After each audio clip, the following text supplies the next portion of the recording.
A capacidade das línguas de assumirem formas diferentes em situações, indivíduos e épocas diferentes é um dos aspectos relacionados às línguas humanas que tem mais intrigado os linguistas. As línguas estão sujeitas a variações e mudanças, por conta do nosso estilo de vida. São consideradas variações de natureza individual, social, regional, sexual, entre outras, que convivem em um mesmo momento do tempo, e são consideradas mudanças quando se manifestam com o passar do tempo. Nessa aula, vamos nos ater somente na mudança linguística, suas motivações, direcionalidade, os aspectos estruturais, comunicativos e cognitivos a ela associados, os mecanismos que as apresentam, assim como a presença ou não da execução desses mecanismos. Para compreendermos com mais facilidade o aspecto da mudança linguística, utilizaremos 2 dos 5 princípios da gramatização propostos por Hopper: camadas e divergência. O princípio de camadas aponta ao fato de as línguas regularmente possuírem mais de uma forma de desempenhar funções idênticas. A divergência, por sua vez, apresenta um conjunto de formas com a mesma etimologia, desempenhando funções diferentes.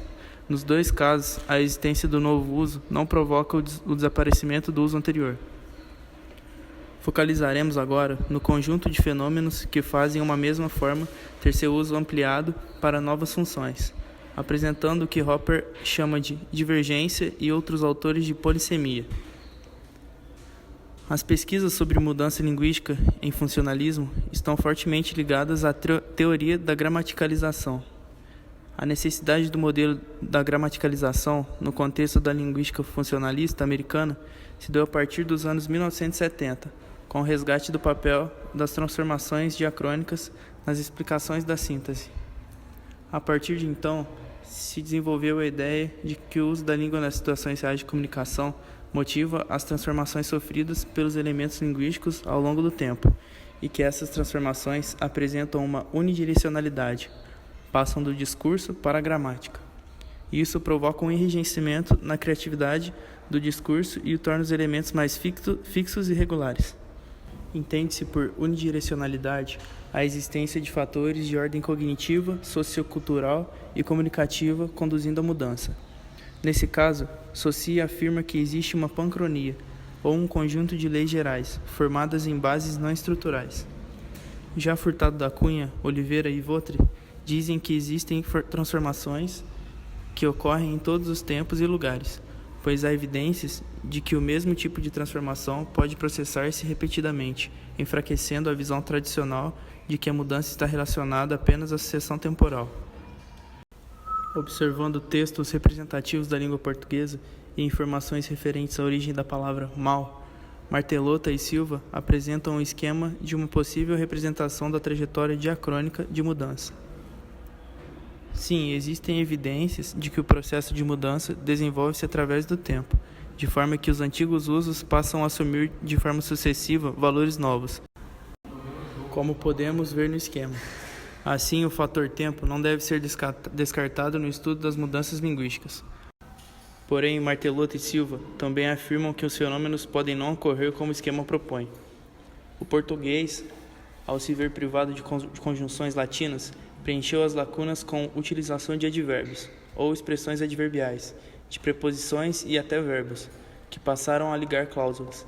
Nessa época, portanto, foi comum a passagem de determinados tipos de advérbios para a conjunção. Estudiosos como Heine, Claude e Hahnemayr se dedicaram a entender o processo que acontecia nas línguas onde o advérbio de lugar começava a ser utilizado como uma conjunção. Esses cientistas propuseram um processo analógico chamado espaço para discurso. A presença de referências espaciais faz com que o texto abranja também um universo mais abstrato do escrito. Heine, Claude e Hahnemayr propuseram um esquema de mudança semântica de um elemento linguístico até passar a ser utilizado como um conectivo. Uma das mudanças mais comuns é o advérbio de lugar sendo localizado como uma conjunção, com ou sem o valor temporal, devido ao caráter básico e concreto ser otimizado em expressões de dados espaciais em relação aos de dados temporais. Tomemos como exemplo o termo logo. Primeira frase, penso logo existo. Segunda frase, ele vai chegar logo.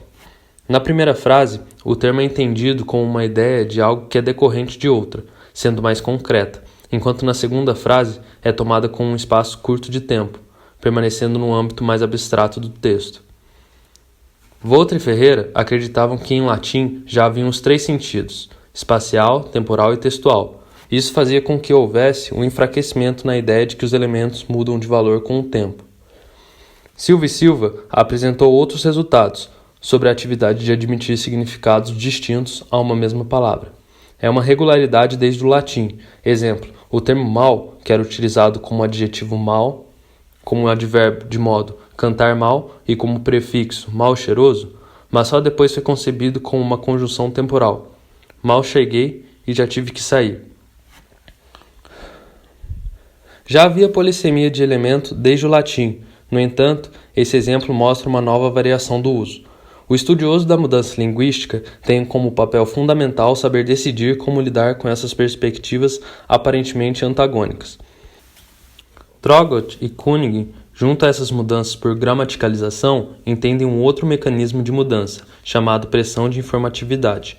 Esse mecanismo nada mais é que um convencionalismo de falas que não dependem do significado literal ou dos significados usuais das palavras, sendo determinada por princípios básicos da comunicação. Natureza da mudança. Já que a aula de hoje é sobre a mudança linguística, vamos falar um pouco sobre a natureza da mudança. Os exemplos apresentados não são mudanças ocorridas ao acaso. A parte que o Henrique explicou sobre gramaticalização, advérbio e conjunção, mostra a regularidade dos processos que estimulam as transformações, e esses mesmos processos retratam a polissemia, que é a multiplicidade de sentidos. Por exemplo, mandioca, macaxeira e aipim. São 3 significados para a mesma coisa. Entendido isso, podemos pensar que a mudança não pode ser explicada por uma diacronia linear, que é ao longo do tempo. Para os funcionalistas, o fator tempo ajuda na mudança, mas não é primordial, o que o torna a diacronia uma estratégia para se explicar as tendências pancrônicas, que é a combinação de informação sincrônica e diacrônica.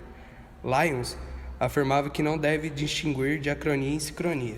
Para ele, a transformação depende de vários fatores, e o tempo é importante, pois possibilita a interação desses fatores. A evolução diacrônica tem utilidade quando aplicada macroscopicamente, que se pode enxergar a olho nu. A mudança linguística deve ser entendida como um fenômeno tridimensional, que é tempo, cognição e uso. O tempo é necessário. A cognição e o uso são fundamentais, pois a mudança ocorre pela necessidade diferenciada da atuação desses fatores cognitivos, ditado no contexto de cada diferente conversa. Salomão, 1999.